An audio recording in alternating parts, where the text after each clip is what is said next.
Oh hey, this is Trav. Today I'm going to teach you how to do a European mount with the animal you got this past season. It doesn't matter if it's an elk, a bear, a cougar, a deer, or a pronghorn. You're going to boil out the skull. It's going to be the exact same process.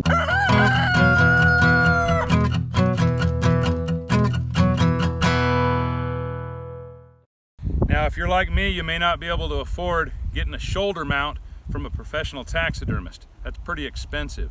You can also pay a taxidermist to do a European mount, but today I want to show you how to do it yourself for a very minimal cost, and with supplies you probably already have most of in your garage. You too can do a European mount and turn out a very handsome product like this. Okay, first we're going to light our burner here. Get that going. Here I've got this tub of water. I'm going to be doing 3 heads in here today. You can actually do this on your stovetop. I've boiled a skull before in the house. You don't want it to be an old rotted one. The fresher the better if you're going to be cooking it indoors. You don't want to make your wife upset. So I'm going to go ahead and lift this onto the burner.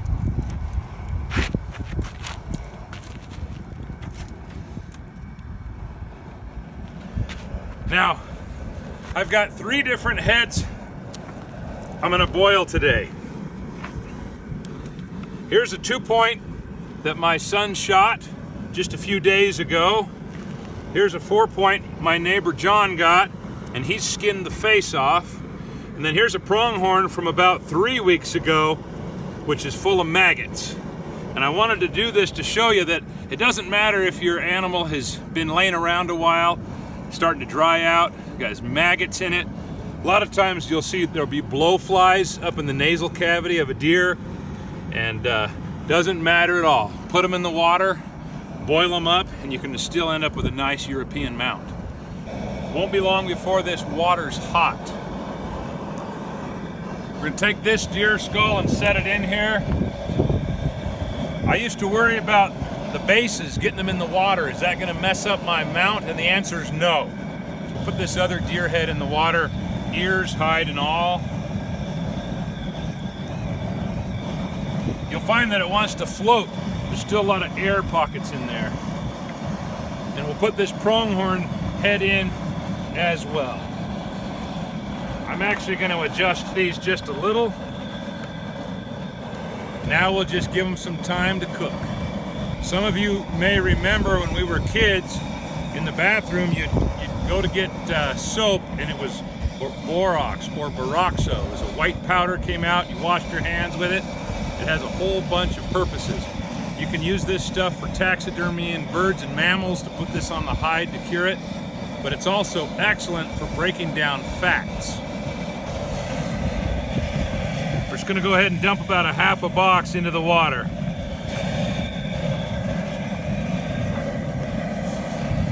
Okay, now we're going to let these heads cook in this water here for a few hours. One thing you want to watch though is, as the water boils away, you don't want it to drop down beneath the top of the head. You don't want it to burn itself dry.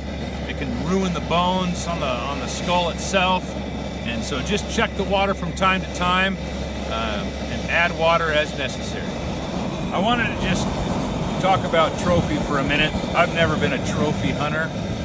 Some guys wouldn't shoot this deer, they wouldn't shoot this pronghorn, and they surely wouldn't shoot this little buck, and that's just fine. But you can't tell me this is not a trophy deer if you ask my son. You take a kid out hunting, anybody, it could be a doe, a buck, a bull, it doesn't matter. It's all about the experience. The trophy is in the eye of the beholder. I think there's trophy pheasants out there, trophy trout and bass. It's the experience, it's who you're with.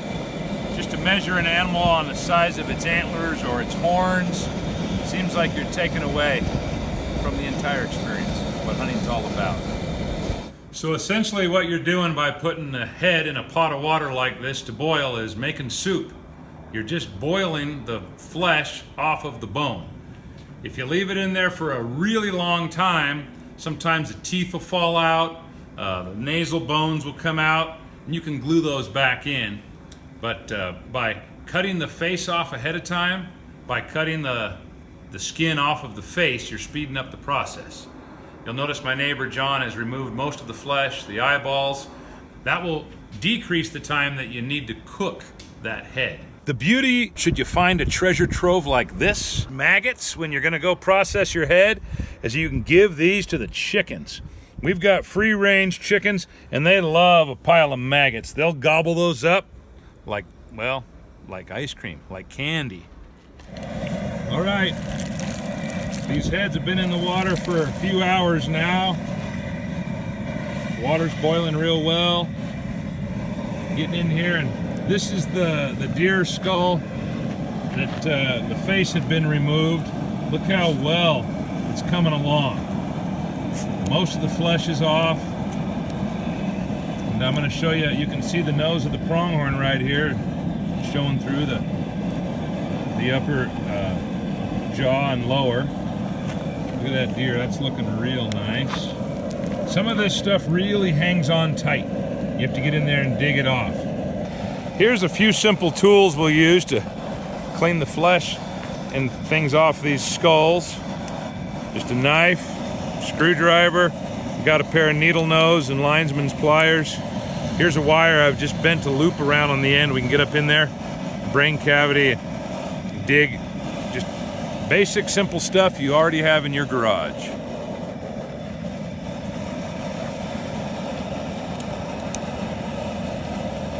Pull this pronghorn out of here. Look how that face, that nose has peeled back. I just cut this away right here, and you just see the bone. See how that's opening up? Get in here with the screwdriver, work that around a little. Just cut this open.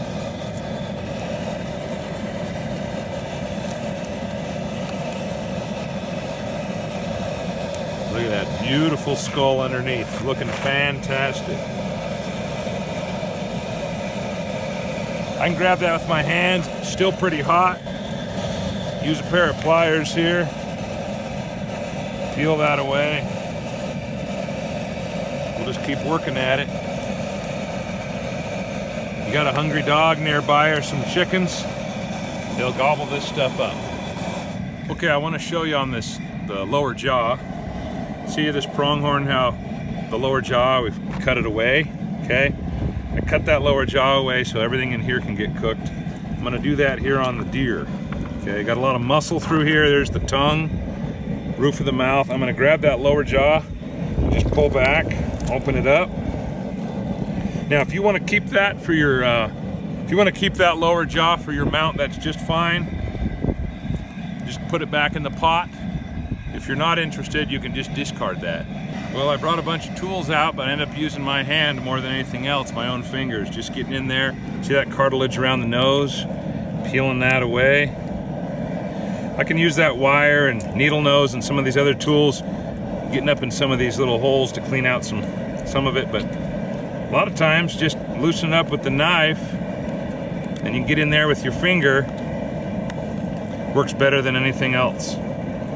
I've got this hot water here with all the hide and the flesh and the ears and the maggots and everything that's boiled out of those skulls thus far. As you can see, it's pretty thick. There's a lot of just stuff in here. I'm gonna dump this out. Our chickens are gonna gobble it up when they get over here. And then we're gonna put some clean water in this pot and do another session of boiling. Here come the chickens. And man, they are going to town on those maggots. Okay, we just put a new batch of water in this tub. And if you look, you'll see they've been boiling for hours. The base of these antlers are no worse for the wear. Still beautiful dark color. There's chunks of bark and wood in there from when these deer sharpened up. See that? Good color still. So the fact that they've been sitting in the water hasn't hurt them at all. Take a look at the pronghorn. It has not lightened at all. Still beautiful dark horns. Color looks great. If when you're boiling the skull, you see that the bridge of the nose bones start to come loose, don't despair. Just put a rubber band or a zip tie around it to hold it while boiling. And in fact, when the skull dries, those should tighten right back into place.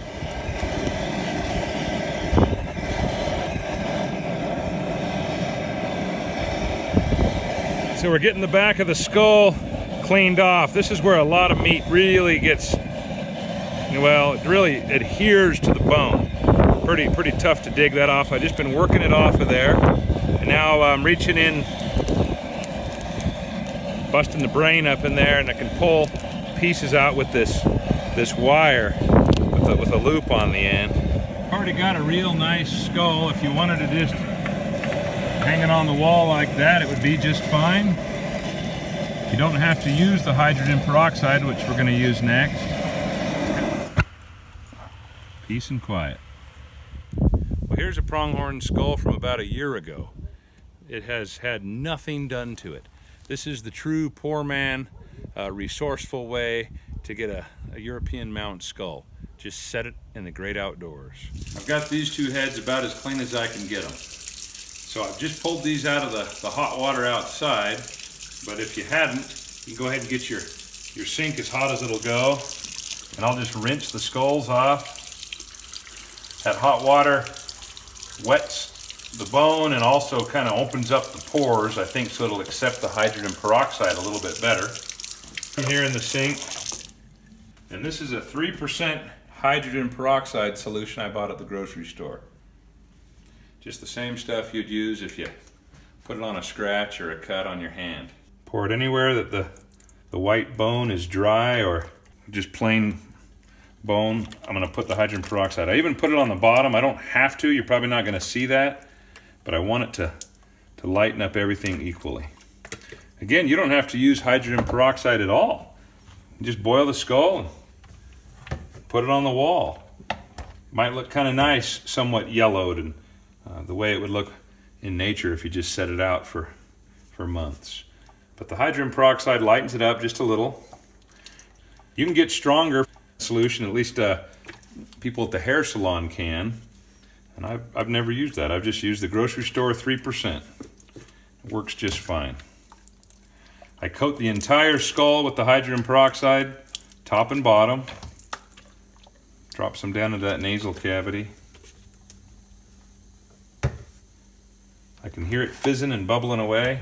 I'm just going to set it like so. If there is some grease and stuff on the horns and antlers, you can just use some soap and water, or if you have any of the borax left over, and just wipe those down when all is said and done. But now we're just going to let those skulls sit, let that hydrogen peroxide work its miracles, and we'll come back later and check it out. My neighbor John, he uses the hydrogen peroxide through a little different process. So he lays the skull here in a tray, casserole dish or cookie sheet, takes individual pieces of paper towel, then he takes a hydrogen peroxide solution and brushes it onto the paper towel, which wets it against the skull. So he'll cover the entire skull with paper towel, and then he'll apply peroxide, almost like doing paper mache if you're making a piñata. Tucks that inside the eye socket. I'm kind of a knothead. I don't like to wear gloves, but it'll burn your skin. This was the volume 40 or 12% hydrogen peroxide solution that you get at the hair salon. Okay, now you could use a plastic bag, or in this case, we've got some plastic wrap like you'd use for shipping. I'll hold that up here. We're going to go ahead and wrap plastic around the entire skull, which traps that hydrogen peroxide against the bone. It holds those wet paper towels, prevents it from evaporating away. And how long will you leave it like this, John? I'll probably check it in the morning. So for a day or two, huh? Day or two, yeah. Overnight. I think that heat helps it too. And I just leave it like that. Very nice. Put it in the kitchen and don't touch it. Unwrap it in the morning and see what it looks like. Once the hydrogen peroxide is dry on the skull, then you are done. Look how nice these two skulls turned out. I really like how you can see the fine cracks, the fissures, I guess the growth plates of the skull. It's a real nice finish to about a day-long process. Okay, so it's the next morning after this skull has been coated with 12% hydrogen peroxide solution and wrapped in plastic. And now for the unveiling. See how this thing looks. That is beautiful. See, it's a different look than you get with a 3% solution. That skull is very, very whitened. And just looks terrific, John. Thanks. They all turned out really nice. Even if you didn't use any hydrogen peroxide at all, you'd have a nice European mount to hang on the wall.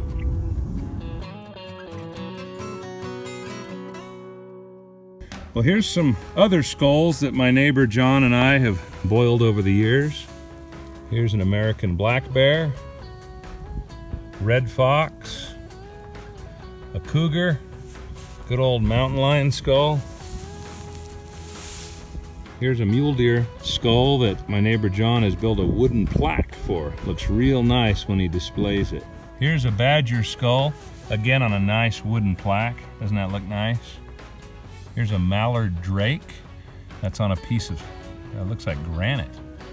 Real nice. Boiled that off just the same as you would an elk.